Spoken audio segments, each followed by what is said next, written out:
আসসালামু আলাইকুম everyone, welcome back to my channel. আবারও চলে আসলাম আরও একটা মজাদার সহজ নাস্তা রেসিপি নিয়ে। আর মশলাটা সহই আমি দেখাবো, মশলাটা কিভাবে বানিয়েছি আর কী কী দিয়ে বানিয়েছি সেটাও দেখিয়ে দিব।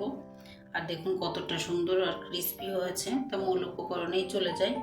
এখানে নিয়ে নিলাম আটা, আর আমি 1 কাপ আটা নিয়েছি। আর এখানে নিয়ে এলাম আজওয়ান, আর আমরা জোয়ানি বলে থাকি, অনেকে আজওয়ান বলে, তার জন্য বললাম আর কি। আজওয়ান নিয়ে নিলাম আমি আধা চা চামচ, নিয়ে আমি ভালোভাবে হাত দিয়ে ডলে দিয়ে দিলাম। আর হাত দিয়ে অবশ্যই ডলে দিতে হবে। আর এটা হলো গোলমরিচ, আর গোলমরিচের গুঁড়াটা দিয়ে দিলাম আর কি। আমি কিন্তু সঙ্গে সঙ্গে গুঁড়া করেই দিয়েছি। আর স্বাদ মতো লবণ দিয়ে দিলাম। সঙ্গে সঙ্গে গুঁড়া করে দিলে হবে কি, গোলমরিচের সুন্দর একটা ফ্লেভার আসে, সেই ফ্লেভারটা কিন্তু ভালোভাবে পাওয়া যাবে। এখানে আমি 1 চা চামচের মতো নিচ্ছি তেল। এই যে 1 চা চামচই তেল নিব, বেশি নিব না, বেশিও আপনারা নিতে পারেন। তো এখানে একটু আপনারা আধা চা চামচের মতো চিনি দিতে পারেন। তা আমি চিনিটা আর কি দেই নেই, চিনিটা দিলে কিন্তু আরও সুন্দর ক্রিস্পি হবে। তো আসলে আমি ভুলে গিয়েছিলাম চিনিটা দেওয়ার জন্য, তার জন্য আর কি বলে দিচ্ছি। আপনারা অবশ্যই চিনিটা দিবেন, খেতে কিন্তু দারুণ লাগবে, হালকা একটু মিষ্টি মিষ্টি লাগবে, ভালো লাগবে খেতে। তা আমি কিন্তু হাত দিয়ে সুন্দরভাবে ডলে ডলে মেখে নিয়েছি। মেখে নিয়ে কিন্তু দেখুন মুট করলে কিন্তু দলা পেকে যাচ্ছে, আর চাপ দিলে কিন্তু গুড়মুড়ে ভেঙে যাচ্ছে। আর এইভাবে সুন্দরভাবে কিন্তু মেখে নিতে হবে। তা শুকনো উপকরণগুলো সুন্দরভাবে মেখে নিয়ে তারপরে আমি অল্প অল্প পানি দিয়ে একটা ডো তৈরি করে নেব। তা পানিটা কিন্তু অবশ্যই অল্প করেই দিতে হবে। অতিরিক্ত পানি দিলে কিন্তু আটাটা নরম হয়ে যেতে পারে, আর অনেকটা নরম হলে কিন্তু আবার ভাজার সময় অনেক বেশি টাইম লাগবে, ক্রিস্পি হতে একটু সময় লাগবে। তার জন্য আটাটা একটু শক্ত করে একটু মেখে নিলে কিন্তু তাড়াতাড়ি কিন্তু ভাজা হয়ে যাবে। তো এখানে কিন্তু আমি সুন্দরভাবে মেখে নিয়েছি। মেখে নিয়ে কিন্তু এই যে উপরে একটু তেল মেখে নেব, আর তেলটা দিয়ে আমি সুন্দরভাবে ভালোভাবে লাগিয়ে নিব। তেলটা অবশ্যই তেলটাকে সব জায়গায় সুন্দরভাবে উপরে লাগিয়ে নিতে হবে। লাগিয়ে নিয়ে আমি 10 থেকে 15 মিনিটের মতো রেখে দিব। তা কিন্তু অবশ্যই রেস্টে রাখতে হবে, আর রেস্টে না রাখলে কিন্তু সুন্দর হবে না, আর যে ফ্লেভারগুলো আছে ভালোভাবে ঢুকবে না আর কি। তা যেগুলো দিয়েছিলাম দিয়ে সুন্দরভাবে রেখে দিয়েছিলাম। দেখুন আমি কিন্তু 15 মিনিট পরে ফিরে এসেছি। ফিরে আসার পরে দেখুন আমি কিন্তু একটু লম্বা করে নিয়েছি।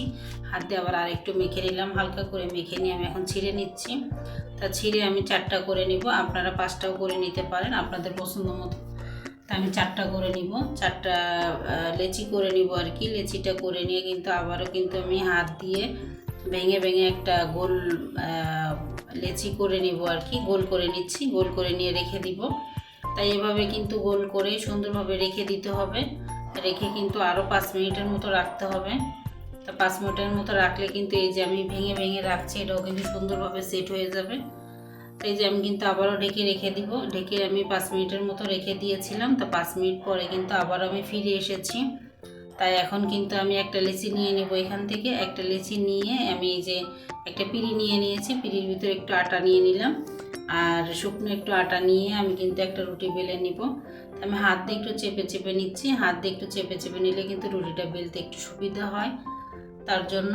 তা আমি কিন্তু সুন্দরভাবে কিন্তু রুটিটা বেলে নিচ্ছি। তা বেকাতেরা হলে কোনো সমস্যা নেই। তা রুটিটাকে বেলে নিব আর এভাবে। আর এই পর্যায়ে যদি কেউ লাইক না দিয়ে থাকেন অবশ্যই মনে করে একটা লাইক দিয়ে দিবেন। আর আমার ভিডিওর কোনো অংশ যদি ভালো লেগে থাকে চাইলে আমার চ্যানেলটা সাবস্ক্রাইব করে আমার পাশে থেকে যেতে পারেন। আমি ব্লগ বাই সাথী, ঢাকা থেকে বলছি। আমি কিন্তু এই যে দেখুন পাতলা একটা রুটি বেলে নিলাম, কিন্তু অতিরিক্ত পাতলা বেলার দরকার নেই। স্বাভাবিক আমরা যে রুটি খেয়ে থাকি সেরকম বেললেই হবে। তো ওরকম করে কিন্তু আমি একটা রুটি বেলে নিলাম। বেলে নিয়ে কিন্তু আমি এই যে প্লেটে উঠিয়ে রাখছি। তা প্লেটে উঠিয়ে রেখে কিন্তু আমি আরও একটা লেচি নিয়ে নিব। নিয়ে আবারও শুকনো আটা দিয়ে আর কি আমি আরও একটা রুটি বেলে নিব। তো এটা কিন্তু আপনারা ময়দা দিয়েও করে নিতে পারেন, কিন্তু আটা দিয়ে করছি। আটাটা সবার ঘরেই থাকে, তার জন্য। তো অনেকে আছে কি নাস্তা বানাবে বুঝতে পারে না, টেনশন করে। তাই নাস্তাটা কিন্তু খুব সহজে অল্প সময়ের ভিতরেই বানিয়ে নিতে পারবেন। একদমই কিন্তু সহজ, আর কোনো ঝামেলাও নেই। তা আমি রুটি কিন্তু সবগুলো বানিয়ে নিয়েছি। নিয়ে আমি যে একটা রুটির উপরে আমি তেল দিয়ে দিচ্ছি। এটা শুধুমাত্র সয়াবিন তেল, আর কোনো কিছু অ্যাড করা হয়নি। তা তেলটা দিয়ে উপরে কিন্তু আমি আরও একটা রুটি দিয়ে দিচ্ছি। তা রুটিটাকে একটু সমান করে দিচ্ছি। সমান করে দিলে কিন্তু খুব সুন্দরভাবে হয়ে যাবে। তা আমি একটু চেপে চেপে দিলাম, দিয়ে আমি কিন্তু সবগুলো রুটি এইভাবে কিন্তু আমি লাগিয়ে নিব। তেল প্রথমে দিয়ে তারপরে আমি আরও একটা রুটি দিয়ে দিব। তা আবার আমি আরও একটা রুটিতে তেল লাগিয়ে নিচ্ছি। তা তেলটা লাগিয়ে নিয়ে কিন্তু পরবর্তী রুটিটাও দিয়ে দিব। সবগুলো রুটি কিন্তু এভাবে আমি লাগিয়ে নিব। এটা চায়ের সঙ্গে কিন্তু খুব সুন্দরভাবে জমে যাবে। এটা চাটা এক সাইডে বসিয়ে দিয়ে কিন্তু অল্প সময়ের ভিতরে বানানো যাবে, এতটা সহজ নাস্তা। তো এটা 15 মিনিটের কথা বলছি, কিনা 15 মিনিট রেস্টে রাখলে আপনাদের সুবিধা হবে রুটিটা বেলার জন্য, তার জন্য বলেছিলাম। এটা কিন্তু সঙ্গে সঙ্গেও বানিয়ে নেওয়া যেতে পারে, তা অবশ্যই একটু রেস্টে রাখলে হবে কি সুন্দরভাবে রুটিটা বেলা যাবে, তার জন্য বলেছিলাম। তো এই যে দেখুন আমি সবগুলো রুটি কিন্তু লাগিয়ে নিলাম, লাগিয়ে নিয়ে কিন্তু উল্টিয়ে নিচ্ছি, উল্টিয়ে নিয়ে কিন্তু হালকা একটু চেপে নিলাম, হাত দিয়ে চেপে নিয়ে কিন্তু আমি পিঁড়ির উপরে কিন্তু আর একটু বেলে নিচ্ছি। তার একটু বেলে নিলে আর একটু বড় হবে আর কি, আর সুন্দরভাবে কিন্তু সেট হয়ে যাবে পুরাটাই, তার জন্য তা সুন্দরভাবে কিন্তু আমি বেলে নিয়েছি। তো বেলে নিয়ে কিন্তু আমি ছুরি দিয়ে কেটে নিচ্ছি। তা আমার এখানে যে ভিডিওটা অন হয়নি আমি সেটা খেয়াল করিনি, তার জন্য তা আমার কাটা হয়ে গিয়েছিল। তাই পরবর্তীতে যেখানে আমি দেখলাম যে ভিডিওটা অন হয়নি, পরে আবার আমি ভিডিওটা অন করে আবারও কাটছি। দেখুন একদম কিন্তু ছোট ছোট করে কেটে নিচ্ছে, আর একদম কিন্তু সহজ, এখানে কোনো ঝামেলা নেই, আর কোনো কিছু অ্যাডও করা লাগবে না। যা যা অ্যাড করেছি সেটাই, আর মশলাটা কীভাবে বানিয়েছি সেটা লাস্ট পর্যায়ে দেখিয়ে দিব। তাই যে দেখুন আমি কিন্তু সব সহজভাবেই কেটে নিচ্ছি। তো সবগুলো কিন্তু আমার কাটা হয়ে গিয়েছে। এরকম ছোট করেই কেটে নেবেন, তাহলে খুব সুন্দর হবে, দেখতেও সুন্দর লাগবে আর খেতেও ভালো হবে, আর অনেক ক্রিস্পি হবে আর কি। তাই যে দেখুন একটা কিন্তু আমি নিয়ে এক মাথা থেকে নিয়ে কিন্তু ভেঙে নিচ্ছি। ভেঙে নিয়ে আমি মাথা পর্যন্ত নিয়ে আসলাম, আর এই মাথার ভিতরে একটু পানি লাগিয়ে নিতে হবে।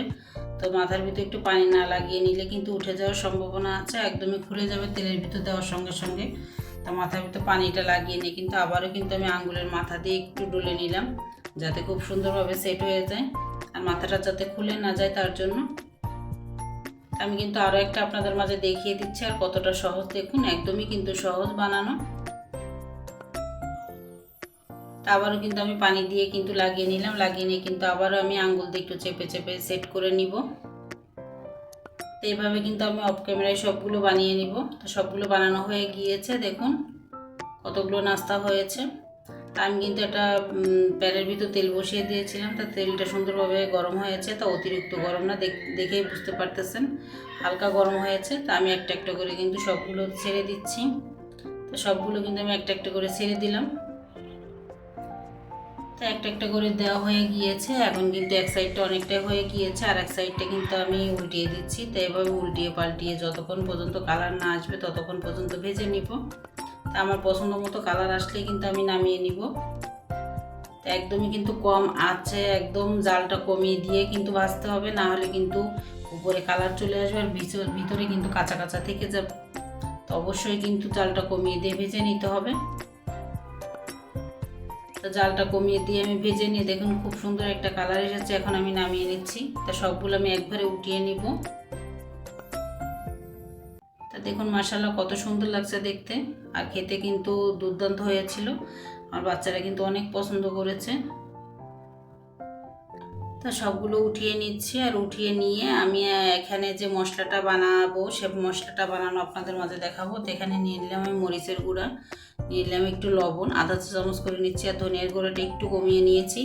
এখানে সাদা ম্যাজিক মশলা দিয়ে দিলাম, আর ম্যাজিক মশলাটা না দিলেও হবে, কিন্তু দিলে কিন্তু ভালো লাগবে। আর এখানে একটু টেস্টিং সল্ট দিয়েছি 1 চিমটির মতো। টেস্টিং সল্টটা না দিলে কোনো সমস্যা নেই, কারণ কি যে এটা অনেকে খেতে পছন্দ করে না, তার জন্য। তা এখানে টেস্টিং সল্ট না দিলে চাট মশলাটা দিয়ে দিবেন। তা টেস্টিং সল্টটা দিয়ে সুন্দরভাবে মিশিয়ে নিলাম। মিশিয়ে নিয়ে এখানে আমি যে নাস্তাটা তৈরি করেছি, নাস্তাটা গরম গরম থাকতেই কিন্তু নাস্তাটার ভিতরে লাগিয়ে নিতে হবে। আর এই মশলাটা কিন্তু যখন ভাজা হবে আর কি নাস্তাটা, তখন কিন্তু মশলাটা বানিয়ে রাখবেন, তাহলে কিন্তু সুন্দরভাবে মশলাটা মিশেও যাবে। আর এই গরম গরম থাকতেই নাস্তার ভিতরে মশলাটা দিতে হবে, তাই সুন্দরভাবে লেগে যাবে নাস্তার ভিতরে। আর কতটা সুন্দর হয়েছে দেখুন মাশাআল্লাহ। আজকের মতো বিদায় নিচ্ছি, আল্লাহ হাফেজ, আসসালামু আলাইকুম।